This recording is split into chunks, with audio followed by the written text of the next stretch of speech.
So yesterday I put up that video, that mix down video that showed this track in Cubase. It was a real 90s influenced organ house track. And I've had a few questions, and this is one of them. This is coming through on Twitter from Marcus Jakes. So he's asking, in Logic, is there a way to recreate that sound? Now, what I'm going to do is I'm going to show you in Logic what I used initially, and I'm going to try to get something similar. So the strings, I used M1, and I'm going to show you which preset I used.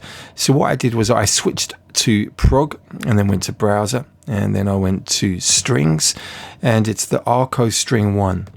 I also adjusted a couple of things. I just reduced the exciter amount, and let me just show you how it sounds. It's a little bit too low. Let me just double click the actual MIDI, and what I'm going to do with this is select all of it, Command plus A, and then do Alt Shift up, take it up an octave. There we go. And then we put it in context with that beat.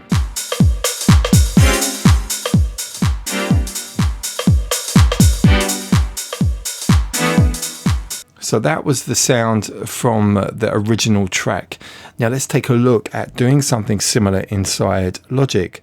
Now your real go-to for this kind of sound would be the EXS24 sampler. And you've got to make sure that you've installed all of the library files, because this is a key to getting all of these presets. I'm going to drop down here and go to Factory. We're going to go to Pop Strings, and I'm going to take a look at this one first of all. Now, the characteristic of my original string stab was it had a real kind of short, percussive kind of energy to it. It wasn't a long, sustained string sound. Now, I'm going to see how it sounds with this. This is probably a patch that's been designed to be played with a sustained string sound. Let's have a listen and see how that is. Right, firstly, it's too high. I'm going to do Alt Shift and down again. And let's have a listen. Oh, I didn't recognize that. So once again, Command A. That's what I forgot to do last time. Alt Shift down arrow. There we go. Not sure about that. Let's have a look. Let's extend that release a bit.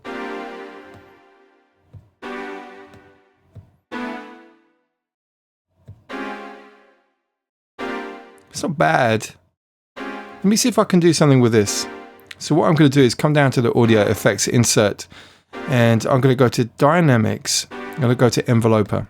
Now what I can do with this is I can exaggerate the transient. So the beginning of the sound, let's increase the gain. Can you hear that? A little burst of energy, too short. Let me increase the time.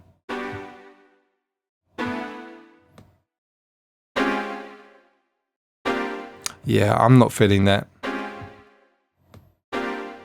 This sound is probably not the right one. Let me switch to the next one. So Factory, we're going to go to Pop Strings, EXS Strings 2. Now these are stock library sounds inside the EXS24. They've been there for years, and these are generally really good string sounds, you know, for all kinds of productions. Let me listen to this one.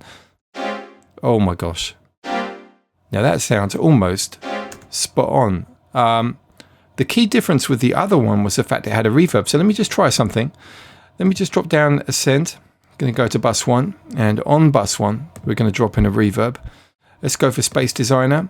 And I'm just working with 2 monitors, by the way. I have to keep dragging these things over. It's a little bit annoying, but it's cool. At least we've got the 1080p resolution on this video.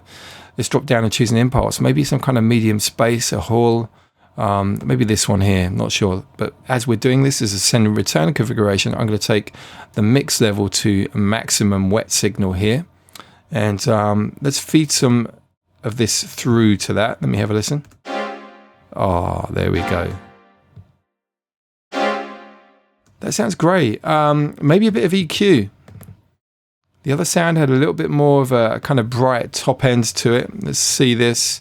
Let's give it a lift up here. That's lovely. Bit more space. Nice.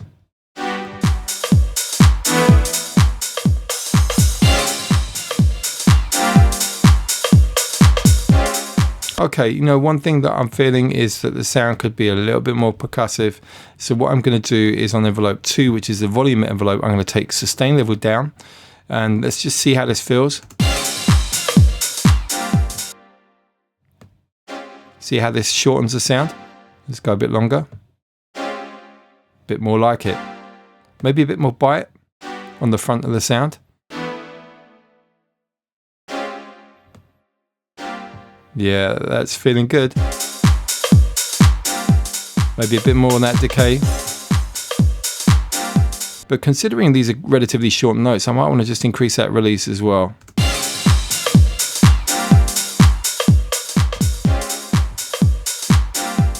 And maybe just a bit more bite on the front of the sound with this enveloper.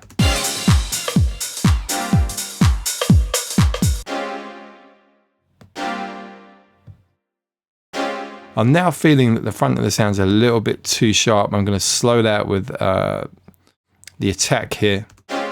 That's better. There we go. And now just exaggerate that front.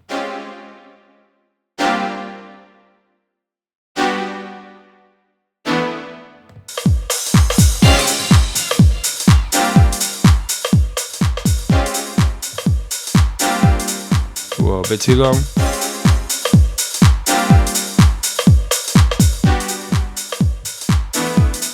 So just reducing the reverb send level there, because by extending the release, I was making the string sound longer. And it just felt like it was just going on for too long there when you combine the long sound with the reverb return as well. So when I say return, I'm sending it into that, and that's the return coming back over here, just to make sure you understand what's going on here. So the return, I was sending into that return channel. So let's have a listen again.